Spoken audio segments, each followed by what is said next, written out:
من الشیطان الرجیم بسم اللہ الرحمن الرحیم صلی اللہ علیہ حبیبہ سیدنا محمد وآلہ وصحبہ وبارک وسلم۔ یا اللہ اپنے صرف نور اور صرف علیم سے مدد فرما تاکہ عرض کر سکوں۔ آج بات کریں گے والدین کی فضیلت کے بارے میں اور والدین کے حقوق کے بارے میں۔ تو ایک صحابی آئے نبی پاک صلی اللہ علیہ وسلم سے، اس صحابی نے عرض کی، یا رسول اللہ سب سے پہلا حق کس کا ہے؟ مجھ پہ سب سے پہلا حق کس کا ہے؟ تو نبی پاک صلی اللہ علیہ وسلم نے فرمایا تمہاری والدہ کا۔ پھر اس نے دوبارہ عرض کی، یا رسول اللہ اس کے بعد کس کا حق ہے؟ تو حضور نے فرمایا تمہاری والدہ کا۔ پھر اس نے دوبارہ عرض کی، یا رسول اللہ اس کے بعد کس کا حق ہے؟ تو آپ نے فرمایا تمہاری والدہ کا۔ پھر اس نے دوبارہ عرض کی، یا رسول اللہ اس کے بعد کس کا حق ہے؟ تو اس نبی پاک صلی اللہ علیہ وسلم نے فرمایا تمہارے والد کا۔ ثابت ہوا کہ پہلے تین حق یعنی 75% حق جو ہے آپ پہ آپ کی والدہ کا ہے، اور چوتھا حق جو ہے وہ آپ کے والد کا ہے۔ تو یوں کہہ سکتے ہیں کہ 25% حق جو ہے وہ آپ کے والد کا ہے، اور 75% حق جو ہے آپ پہ وہ آپ کی والدہ کا ہے۔ پھر نبی پاک صلی اللہ علیہ وسلم نے فرمایا تم جانتے ہو کہ تمہاری ماؤں کے قدموں کے نیچے جنت بھی اور دوزخ بھی۔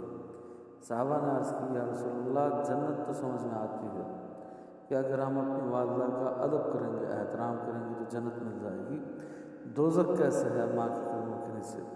تو نبی پاک نے فرمایا اگر تم اس کی بیعت بھی کرو گے، اس کا حکم نہیں مانو گے، تو اسی والدہ جس کے قدموں کے نیچے جنت تھی اب دوزخ ہوگی۔ اس لیے جتنا ہو سکے والدین کا احترام کریں، ان کا خیال رکھیں، ان کا ادب کریں۔ ایسے ہی مزید نبی پاک صلی اللہ علیہ وسلم نے فرمایا تمہارے والد کی رضا میں اللہ کی رضا ہے۔ والدہ کے قدموں کے نیچے جنت ہے، اور والد جنت کا دروازہ ہے، یعنی جو آپ کا باپ ہے وہ آپ کی جنت کا دروازہ ہے۔ ایک اور شخص آیا، ایک اور صحابی آیا، اس نے آ کے عرض کی، یا رسول اللہ میری شادی ہو چکی ہے، میری اپنی اولاد ہے، میں خود سے کماتا ہوں، میرا اپنا ایک کاروبار ہے، تو وہ سارے پیسے میرے اپنے ہیں، ذاتی پیسے ہیں۔ اب میرا والد مجھ سے علیحدہ ہے، میں اس سے علیحدہ ہوں، میں اپنی محنت کر کے کھاتا ہوں پیتا ہوں، تو میرا والد مجھے آ کے کہتا ہے کہ مجھے خرچہ دو، اور میرے ذاتی مال میں سے اپنا حصہ مانگتا ہے۔ تو نبی پاک صلی اللہ علیہ وسلم نے فرمایا کہ تو خود اپنے والد کی ملکیت ہے، تو تیرا جو بھی مال ہے وہ سب اسی کا ہے۔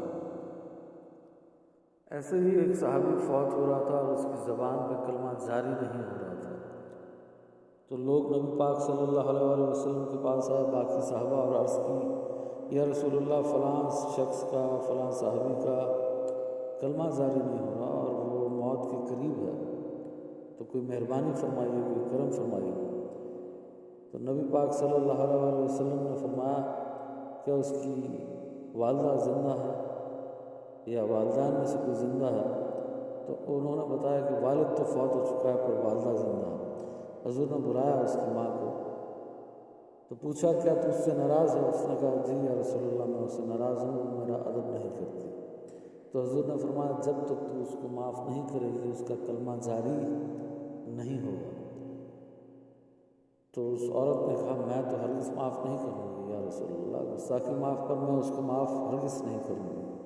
تو حضور نے فرمایا ٹھیک ہے، اس شخص کو لکڑیاں جمع کرو اور جلا دو۔ اس پہ اس کی والدہ کے دل میں رحم پیدا ہو گیا۔ اس نے کہا یا رسول اللہ میرے بیٹے کو مت جلائیں۔ تو حضور نے فرمایا تو کیسی عورت ہے؟ تو کیسی عورت ہے کہ اس کو دنیا کی آگ سے تو بچانا چاہتی ہے پر آخرت کی آگ سے نہیں۔ اگر تو چاہتی ہے کہ وہ آخرت کی آگ سے بچ جائے تو اس کو دل سے معاف کر دے۔ پھر اس کی ماں نے اس کو جب معاف کیا تو پھر اس شخص کے زبان پہ کلمہ جاری ہوا۔ تو یہ اللہ قرآن میں فرماتا ہے کہ اپنے والدین کو اف تک نہ کہو۔ جیسے انہوں نے ہم پر بچپن میں رحمت کی، شفقت کی، ان کے ذریعے سے، ان کے سبب سے، وسیلے سے اللہ نے ہمیں پیدا کیا، انہوں نے پکڑ کے ہمیں انگلی سے چلنا سکھایا، اب جب وہ بوڑھے ہو گئے ہیں تو ہم ان کے پاس جاتے نہیں، ان سے ملتے نہیں، ان کا ادب نہیں کرتے، ان کا خیال نہیں کرتے، ان کی بات نہیں مانتے، اوپر سے ان سے ناراض رہتے ہیں۔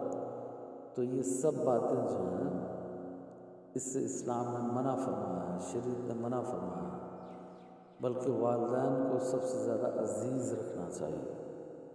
ایسے ایک اور واقعہ ذہن میں آ رہا ہے کہ ایک بنی اسرائیل کا عالم تھا، بہت بڑا عالم تھا، لوگ اس کا بہت ادب کرتے تھے، بڑے لوگ اس کی تقریر میں جمع ہوتے، اس کا بیان سنتے، ہاتھ پاؤں چومتے، بہت ادب کرتے اس کا، پر وہ اپنی والدہ کی طرف دھیان نہیں دیتا تھا، کبھی بے ادبی سے بھی پیش آتا تھا۔ تو ایک دن اس کی والدہ کے دل سے بد دعا نکلی، تو پھر اس عالم کا انجام یہ ہوا کہ اس کو ایک لڑکی سے محبت ہو گئی، اور پھر کرتے کرتے اس سے زنا ہو گیا، اور اس لڑکی کو حمل ہو گیا، وہ پریگننٹ ہو گئی، اور پھر جب یہ بات لوگوں پہ ظاہر ہوئی تو لوگوں نے پکڑ کے اس کا منہ کالا کر دیا۔ تو والدین کی بد دعا سے بچنا چاہیے، ان کے حقوق کو پورا کرنا چاہیے، ان کی ہر جائز خواہش کو پورا کرنے کی پوری بھرپور کوشش کرنی چاہیے۔ تو آپ سب سے درخواست ہے اپنے والدین کو ٹائم دیں، ان کا ادب کریں، ان سے محبت کریں، ان سے کسی صورت میں بھی گستاخی اور بدتمیزی نہ کریں، بے ادبی نہ کریں۔